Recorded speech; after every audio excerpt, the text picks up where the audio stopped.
오늘은 애완동물에 대해 생각해 보겠습니다. 그런데 많은 사람들과 언론은 반려동물이라고 부릅니다. 반려는 생각이나 행동을 함께하는 짝이나 동무라는 뜻이며 이는 같은 종에서만 가능합니다. 유발 하라리의 말을 인용하자면 생물학자들은 생물을 종으로 분류합니다.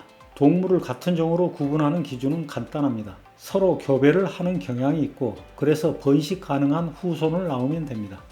이렇듯 개 또는 고양이는 인간과 교배도 안 되고 번식도 불가능하여 결코 같을 수 없으니 반려동물이 아니라 애완동물 또는 살아있는 장난감이라고 불러야 한다고 나는 생각합니다.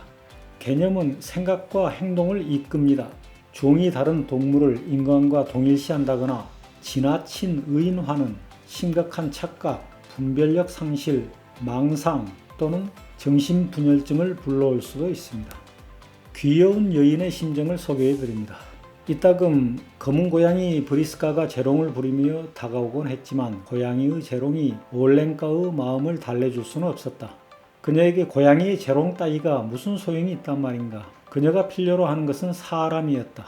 자신의 이성과 영혼을 송두리째 틀어쥐고 생각할 수 있는 힘과 생활의 방향을 제시해주는 사람, 그리고 노쇠해 가는 자신의 피를 따뜻하게 해줄 사람이 필요했던 것이다. 그녀는 옷자락에 매달리는 고양이를 밀어내며 짜증스럽게 말했다. 저쪽으로 가, 귀찮단 말이야. 언젠가 필리핀 교민들과 부부 동반으로 마닐라 시내에서 저녁 식사를 하고 있을 때였습니다. 그들 중에서 A씨의 아내가 안절부절 못하였습니다. 콘도에 혼자 있는 늙은 개가 밥은 제대로 먹고 있는지 걱정하고 있었습니다. 12년을 키웠다는데 치매를 앓고 있어 계속 병원 치료를 받고 있다고 했습니다. 그녀의 표정과 음성에는 그 개를 걱정하는 마음과 헤어질 날이 얼마 남지 않은 데 대한 안타까움에다가 12년 동안이나 사랑을 쏟은 자신의 아름다운 마음씨에 대한 자랑도 살짝 섞여 있었습니다. 내가 A씨에게 친부모나 처가 부모님은 다들 안녕하시냐고 물었습니다. A씨는 친모와 장모 두 분만 생존해 계시는데 장모는 치매를 앓고 있다고 했습니다. 내가 A씨의 아내에게 물었습니다. 지금 이 순간 엄마 생각, 엄마 걱정은 안 드느냐고 물었습니다.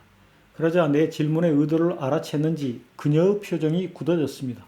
그때 나는 어느 언론사 기사에 났던 댓글이 생각났습니다. 부모가 아프면 노환이요, 개가 아프면 호들갑 떨며 병원으로. 우리 집에도 개 3마리, 고양이 2마리가 있습니다. 하지만 콘도에 살 때는 키우지 않고 주택에 살 때만 마당에 풀어놓습니다. 나는 개와 고양이를 길들이거나 훈련시키려고 하지 않습니다. 짖는 것이 듣기 싫다고 성대를 제거하는 짓이나 교미하지 못하도록 거시기를 도려내는 짓을 나는 도저히 못하겠습니다. 마당에서 그들의 본성대로 자유롭게 살도록 내버려 둡니다. 동물은 동물답게, 인간은 인간답게 살아야 한다고 믿기 때문에 동물들의 생활 영역과 인간들의 생활 영역을 구분하고 있어서 개와 고양이는 마당에서만 뛰어놉니다. 그리고 나와 동물의 관계는 give and take 관계입니다. 개는 집을 지켜주고 고양이는 쥐를 잡아주는 대가로 나는 그들에게 먹다 남은 밥과 뼈다귀를 줍니다. 언제나 사람이 우선이고 동물은 그 다음입니다. 나에게 있어서 인간과 동물은 절대로 동등하지 않습니다.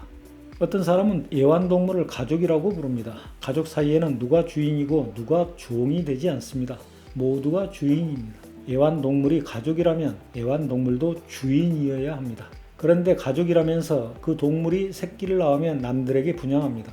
가족이라면 새끼도 가족이니까 다 함께 살아야 하거늘 강제로 생이별을 시킵니다. 가족을 돈 받고 파는 사람도 있습니다. 말과 행동이 어긋납니다. 나는 동물을 가족이라고 생각하지 않고 내가 소유한 물건처럼 생각하기 때문에 나는 애완동물의 주인이 맞습니다. 새끼들을 낳아도 물건처럼 아무에게나 주기도 하지만 내 가슴이 찢어진 적은 한 번도 없었습니다. 김호은 작가는 이렇게 말했습니다.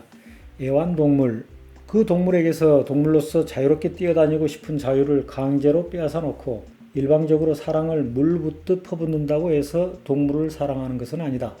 애완동물은 사람이 아닌 마음이 통하는 같은 동물과 진정한 사랑을 주고받기를 원하고 있다. 그 희망을 사람들은 강제로 박탈하고 구속하고 있는 것이다. 잘 먹여주고 넘치는 사랑을 주면서 그 동물의 동물다운 정신을 빼앗고 세뇌시키는 폭력을 휘두르고 있다. 그것은 사랑이 아니라 사랑으로 포장된 폭력이다. 애완동물에게 사랑으로 포장된 폭력을 휘두르는 사람은 가정이나 직장에서 폭력을 행사합니다.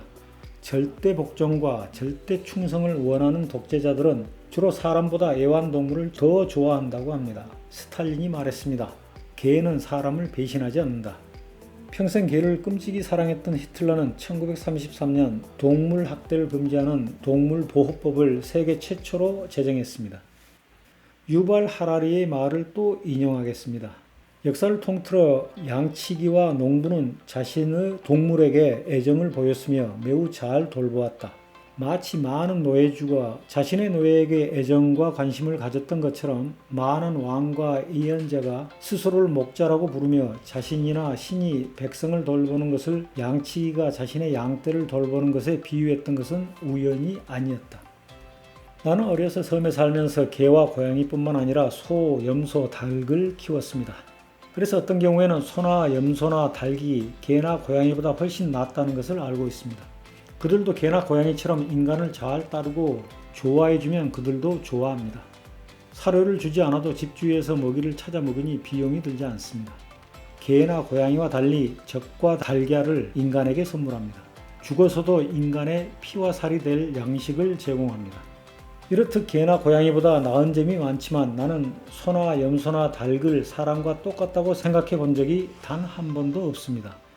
나도 나의 소유인 개, 고양이, 소, 염소, 닭을 아끼고 사랑했지만 동물에 대한 사랑을 인간에 대한 사랑과 혼동한 적은 단 한 번도 없었습니다.